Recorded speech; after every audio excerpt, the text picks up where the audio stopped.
नमस्कारम। उम्मीद है आप सभी बहुत अच्छे हैं। अगर नहीं भी हैं तो आप सब कुछ ठीक कर लेंगे क्योंकि आप ही हैं जो करने वाले हैं। एक चीज़ बची थी। वैदिक काल में हम पढ़ चुके थे पूर्व वैदिक काल और थोड़ा सा हिस्सा बचा है बस 5 मिनट का। हाँ, लेटर वैदिक पीरियड का, उत्तर वैदिक काल का। बाई मैपिंग ही सब चल रहा है। ठीक है, चलो स्टार्ट करते हैं अपना बिना किसी वक्त के। तो हाँ, उत्तर वैदिक जो काल है उसकी डेट क्या है? 1000 बीसी से 600 बीसी। और जैसे कि आपको विदित है, पूर्व वैदिक काल की डेट क्या थी? 1500 ईसा पूर्व से लेके और 1000 ईसा पूर्व तक। मैं रिमाइंड करा दूं थोड़ा सा, अगर किसी को रिमाइंड नहीं है ना तो देखो, मैंने आपको एक टेबल बनवाई थी पूरी की पूरी, ये रहा। इतिहास का जो सामान्य परिचय दिया है, जस्ट ए सेकंड। देखो यार, पाषाण काल कंप्लीट हो गया, सिंधु घाटी कंप्लीट होगी दूसरे नंबर पर। तीसरा तीसरा चैप्टर चल रहा है प्राचीन काल का, वैदिक कालीन सभ्यता। उसमें हमने 2 पीरियड में बांटा था पूरा वैदिक काल को। फर्स्ट ऑफ ऑल ऋग्वैदिक काल में 1500 ईसा पूर्व से लेके और 1000 ईसा पूर्व तक, और दूसरा वाला उत्तर वैदिक काल 1000 ईसा पूर्व से लेके 600 ईसा पूर्व। और डेट का जो कॉन्सेप्ट है ना, मैंने बता दिया है कि ईसा ईसा के जन्म से पहले माइनस में चलते हैं, मतलब उल्टा चलते हैं, और ईसा के जन्म के बाद हम सीधा चलते हैं, प्लस में चलते हैं। ठीक है, चलो तो ये कंटिन्यू कर लेते हैं। जैसे हमने पूर्व वैदिक काल पढ़ा, ऐसे ही थोड़ा सा सेम हम इसको पढ़ लेते हैं। जस्ट ए मिनट, कहाँ गया? यहाँ से स्टार्ट है, आधा सही पेज है, कुछ ज़्यादा नहीं है।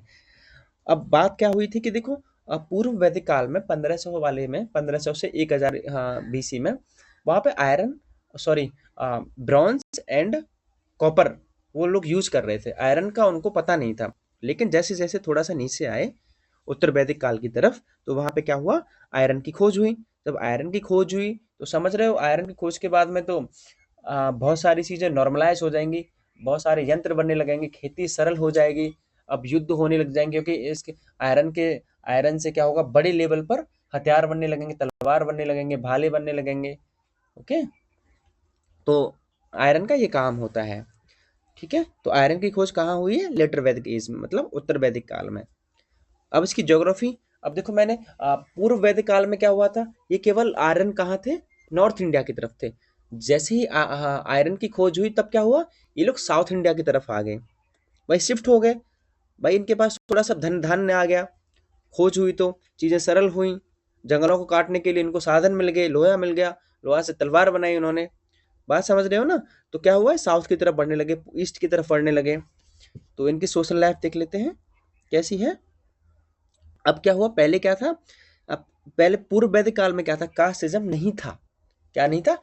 कास्ट सिस्टम नहीं था। क्या था? वर्ण व्यवस्था थी। और वो किस पर आधारित थी? किस पर आधारित थी वो? कर्म पर आधारित थी, कार्य पर आधारित थी। वो कोई व्यक्ति अगर कोई उसने कोई ब्रह्म विद्या सीख रखी है तो भैया वो ब्राह्मण में चले जाएगा, ब्राह्मण वाले में। अगर कोई व्यक्ति ने काश्तकारी विद्या सीख रखी है तो भैया काश्तकाले वर्ण में चला जाएगा।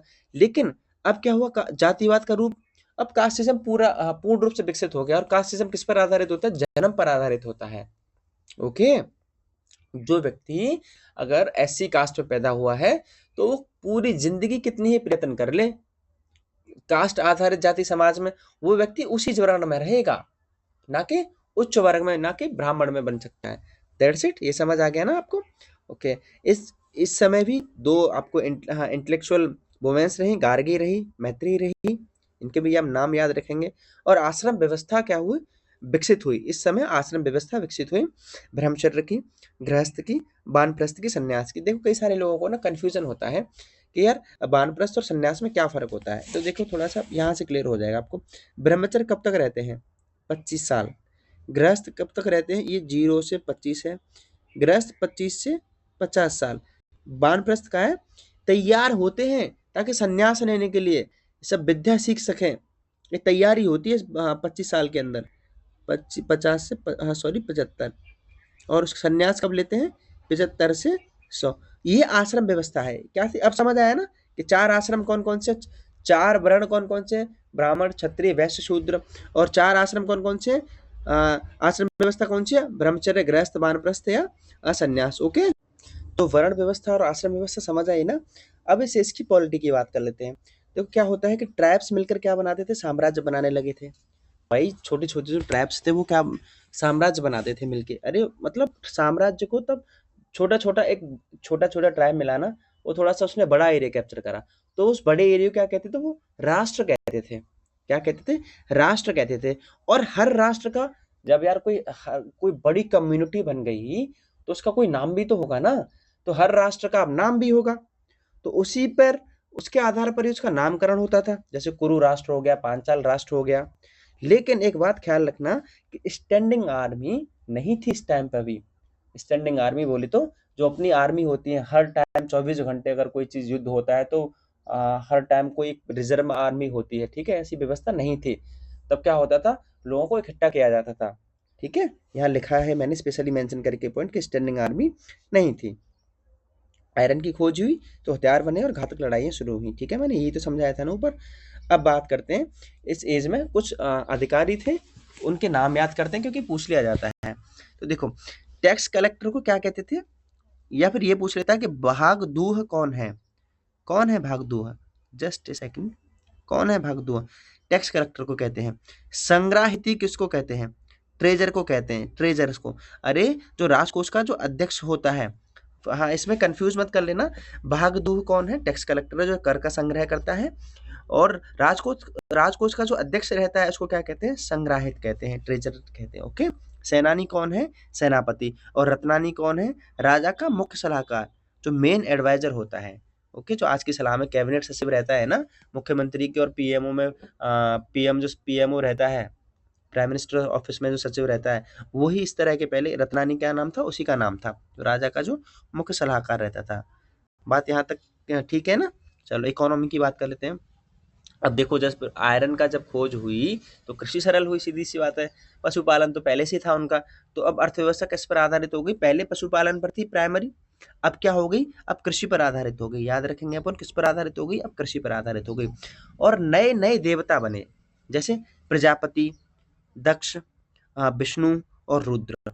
तो पूरे वैदिक काल में, इंपोर्टेंट है भाई, मैं स्टार मार्क कर देता हूं, पूरे वैदिक काल में आइडियल वर्शिप नहीं थी, माने मूर्ति पूजा नहीं है, ठीक है। क्या करते थे, यज्ञ करते थे, और पूजा किसकी करते थे, मान लो अग्नि देवता की, सूर्य देवता की, लेकिन मूर्ति पूजा नहीं थी अब भी।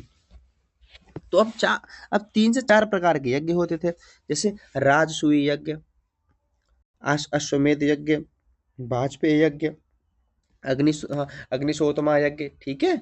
अश्वमेध यज्ञ में क्या होता था कि जैसे मान लो कोई घोड़ा है, राजा ने छोड़ दिया, अब जो जिस जिस अगर जिसी किस व्यक्ति ने अगर वो घोड़ा रोका राजा का, तो वो उससे युद्ध करना पड़ेगा। और जिस व्यक्ति ने जिस एरिया में होके अगर वो घोड़ा निकल गया बिना किसी विरोध के, तो वो पूरा का पूरा एरिया किसका हो गया, वो राजा का हो गया। अश्वमेध यज्ञ, ठीक है, इसी को बोलते हैं। बात समझ आ रही ना आपको। चलो ओके। उपनिषदों में कौन इंपोर्टेंट है, ब्रह्मा इंपोर्टेंट है। अब देखो भैया, मैंने आपको पूरा वैदिक काल करा दिया है। अब इसके पूरा वैदिक काल पढ़ने के बाद में, उत्तर वैदिक काल, पूर्व वैदिक पढ़ने के बाद में 15 क्वेश्चन है, जिसमें इन 15 क्वेश्चनों में ना पूरा का पूरा मोस्टली वैदिक काल और उत्तर वैदिक काल 15 क्वेश्चनों में निपट जाएगा। और इससे बाहर ना, सच बता रहा हूँ, मतलब इससे बाहर नहीं है कुछ भी। चलो क्वेश्चन कर ले हैं अपने। पहला क्वेश्चन क्या है, सबसे प्राचीन वेद कौन है, कौन है सबसे प्राचीन वेद। ऋग्वेद है, सामवेद है, अथर्ववेद है, ऋग्वेद। कौन है, ऋग्वेद है। और क्रम हमेशा एक रखना, क्या है क्रम, जस्ट ए सेकंड, क्या है क्रम, रयसा, RYSA, ऋग्वेद, यजुर्वेद, सामवेद, अथर्ववेद। आ रहा है समझ, ये एक ऑर्डर आपको याद रखना है। दूसरा, जस्ट ए सेकंड, अरे कलर कहाँ गया भाई, ठीक है। तो दूसरा क्वेश्चन क्या है, गायत्री मंत्र का उल्लेख ऋग्वेद के किस मंडल में है, किस मंडल में है, 10वें, 9वें, तीसरे या प्रथम मंडल में, किसमें है, तीसरे मंडल में है। किसने लिखा है, किसने लिखा है गायत्री मंत्र तीसरा मंडल, ऋषि विश्वामित्र ने। किसने लिखा है, विश्वामित्र ने लिखा है, ठीक है, ये भी जानते रहिए। ऋग्वेद में टोटल कितने, कितने मंडल हैं, कितने मंडल हैं इसमें, ऋग्वेद में कितने मंडल हैं टोटल, जस्ट ए सेकंड, 10 तो मंडल हैं भाई। कितने मंडल हैं, 10 मंडल हैं। सूक्त कितने हैं, कितने सूक्त हैं, 1028 कुल सूक्त हैं, ठीक है, इसको भी याद रखेंगे। 10 मंडल हैं और कितने हैं, 1028 सूक्त हैं, ठीक है। और छंद कितने हैं, छंद वैसे तो पूछा नहीं जाता, पर कभी पूछ ले छंद को, कितना है, इतना, ठीक है, इतने छंद हैं, ठीक है भाई, 10,600 छंद हैं। चलो नेक्स्ट, नेक्स्ट पे क्या है, ये रहा। अब देखो मैंने उत्तर वैदिक काल, कौन सी वेल, उत्तर वैदिक काल बोले तो 1000 BC टू 600 BC, इसकी बात कर रहा है। उत्तर वैदिक काल में इंद्र का स्थान किस देवता को मिला, इंद्र का स्थान किस देवता को मिला और वह सर्वाधिक महत्वपूर्ण हो गया। भाई ऋग्वेद में किसको मिला था, इंद्र का इंद्र को मिला हुआ था, इसको पुरंदर भी कहते थे, वॉरियर, भाई लड़ने वाला ही तो है इंद्र, पुरंदर। जबकि जैसे ही उत्तर वैदिक काल में एंटर हुए तो इंद्र का स्थान किसने ले लिया, रुद्र ने लिया है, वरुण ने लिया है, प्रजापति दक्ष ने लिया है, अग्नि ने लिया, किसने लिया है, तो प्रजापति दक्ष साहब ने लिया है। ये किसके बेटे हैं, ब्रह्मा के बेटे हैं, ठीक है। चौथा क्वेश्चन, ऋग्वेद में अघन्या शब्द का प्रयोग किसके लिए किया जाता है, अघन्या शब्द का प्रयोग। भाई 15 क्वेश्चन है ना, मैं सच बता रहा हूँ, ये बिल्कुल बिल्कुल मोस्ट इंपॉर्टेंट है। अगर इसको थोड़ा सा एक बार रिवीजन भी कर जाओगे ना तो पूरा वैदिक काल इन्हीं से कंप्लीट हो जाएगा, ये थ्योरी पढ़ने के बाद में। तो अघन्या शब्द किसके लिए बोला गया है, गाय के लिए, किसके लिए बोला गया है, गाय के लिए बोला गया है। चारों वेदों में कौन सा देवता मुख्यतः संगीत के लिए संबंधित है। भाई कितनी बार मैंने बार बार रिपीट किया था, जब मैं पूर्व वैदिक काल पढ़ा रहा था, मैंने चारों वेदों की विशेषताएं बताई थी कि सामवेद में ये है, ऋग्वेद में ये है, अथर्ववेद में ये है और यजुर्वेद में ये है। तो संगीत कहाँ मिलता है, सामवेद में, सा से सामवेद, साम से संगीत, ऐसे याद रखेंगे आप अपन, ठीक है। छठवां क्वेश्चन क्या है, दशराज युद्ध, 10 किंग बैटल कौन सी नदी किनारे पर हुई थी, और यहीं से भारत से भारत का नाम पड़ा था, मैंने बताया था आपको। कौन सी नदी है, परुशनी नदी, और इसका आज की भाषा आधुनिक नाम क्या है, देखो परुशनी, रू से क्या आ रहा है, रावी, ठीक है। और इन दो ऑप्शन को और जानते रहिएगा, झेलम को क्या कहते हैं, पहले बितास्ता क्या कहते हैं, बितास्ता, और सतलज को क्या कहते हैं, सतुद्री, सतलज को क्या कहते हैं, सतुद्री। ओके, इन दो दो वाले जो ऑप्शन है ना, सी और डी, इनको भी आपको याद रखना है कि इनके पुराने नाम क्या है और नए नाम क्या है। तो भरत राजा लड़ा, ठीक है, बाकी 10 उससे, और ये जीत गया, उसी के नाम पर आज भारत का भी नाम पड़ा। भारत के राष्ट्रीय प्रतीक प्रतीक पर अंकित सत्यमेव जयते किस उपनिषद से लिया गया है, भैया मैंने पहले ही बता दिया था, अब आप उम्मीद है कि सही बताओगे। तो कौन सा है, मुंडकोपनिषद, कौन सा आंसर है, मुंडकोपनिषद। ऋग्वैदिक समाज की सबसे छोटी इकाई मौलिक क्या है, मैं बड़े हिसाब से बताया था मैंने आपको कि भाई ये आएगा, ये पूछा जाता है, देखो यहाँ से क्वेश्चन में आ गया, तो बताओ कौन सा है सबसे छोटी इकाई, बताओ तो कौन है सबसे छोटी मौलिक इकाई, कुल। मैं दोबारा से बता देता हूँ, देखो सबसे छोटी इकाई कुल है, ठीक है। कुल से बड़ी इकाई, कुल से बड़ी इकाई क्या है, ग्राम है, ग्राम है। ग्राम से बड़ी इकाई क्या है, विश है या विशु है, ठीक है। और विशु से बड़ी इकाई कौन है, जन है। यही तो मैंने बताया था आपको, ये आपको ऐसे क्रम आपको याद रखना है, निवेदन है आपसे, ठीक है। और हाँ, कुल का जो मुखिया कौन कहलाता है, कुलपा, ठीक है। ग्राम का मुखिया कौन कहता है, ग्रामणी है। अरे यार, ये इसका मुखिया कुलपा, इसका मुखिया ग्रामणी, ग्रामणी, इसका मुखिया विस्पति, और जन का मुखिया राजन। ऐसे ही ना बताया था मैंने पूर्व वैदिक काल में जब चल रहा था, ठीक है। चलो, किस वेद की रचना प्रोज, गद्य और पद्य, प्रोज एंड वर्स दोनों में की गई है, कौन सी की गई बताओ, कितना इंपॉर्टेंट क्वेश्चन है देखो। तो यजुर्वेद की स्थापना, हाँ, यजुर्वेद की जो रचना है उसमें गद्य भी है और पद्य भी है, जर्नल भी है और उसमें लिटरेचर भी है। बात क्लियर है ना, याद रखना है इसको, इंपॉर्टेंट क्वेश्चन है बहुत ज्यादा। यजुर्वेद, मैं फिर से रिपीट कर रहा हूँ कि कौन से वेद की रचना गद्य रूप में और पद्य रूप में दोनों में की गई है, तो कौन सा वेद है, यजुर्वेद में की गई है। क्वेश्चन नंबर 10वां, वैदिक काल में शिक्षा की प्राप्ति करने की सबसे प्रमुख प्रणाली क्या थी, बताओ, बहुत इजी है, विश्वविद्यालय प्रणाली, गुरुकुल प्रणाली, व्यक्तिगत शिक्षा, लिखित परीक्षा, बताओ कौन, तो कौन है, गुरुकुल प्रणाली। देखो वैदिक काल से चली आ रही है और आज तक ये भारत में प्रचलन है इसका, आज तक भारत में प्रचलन है। 11वां क्वेश्चन क्या है, ऋग्वेद काल में राजा की स्वेच्छा से दिया गया उपहार अंश, देखो मैंने जब पढ़ाया था ना कि भाई बलि किसको कहते हैं, और स्वेच्छा से दी जाती थी वो बलि, तो आंसर क्या होगा इसका, बलि वर्तमान कर, बलि स्वैच्छिक भेंट क्या होगा, बलि है स्वैच्छिक भेंट, ठीक है। वैदिक काल की विदुषी महिलाएं, विदुषी बोले तो इंटेलेक्चुअल पर्सन्स, ठीक है। कौन है ये? जिन्होंने सूक्तों की रचना की, गार्गी ने की, मैत्रेयी ने की, घोषा ने, अपाला ने, विश्वसरा ने। डी होगा इसका आंसर। गार्गी ने, मैत्रेयी ने, घोषा, अपाला, विश्वसरा, विश्ववारा ने भी की। ओके। वेद शब्द का अर्थ क्या है भाई? इंपोर्टेंट है प्लीज, मैं फिर से कह रहा हूँ, वेद शब्द का इंपोर्टेंट क्या है? कर्मकांड नो, पूजा नहीं, शक्ति नहीं। आंसर क्या होगा अपन का? ज्ञान। उत्तर वैदिक काल में वर्ण व्यवस्था का आधार क्या था? उत्तर वैदिक काल में देखो पूछा है क्या था, मैंने आपको क्या बताया कि पूर्व वैदिक काल में क्या था? पूर्व वैदिक काल में क्या था?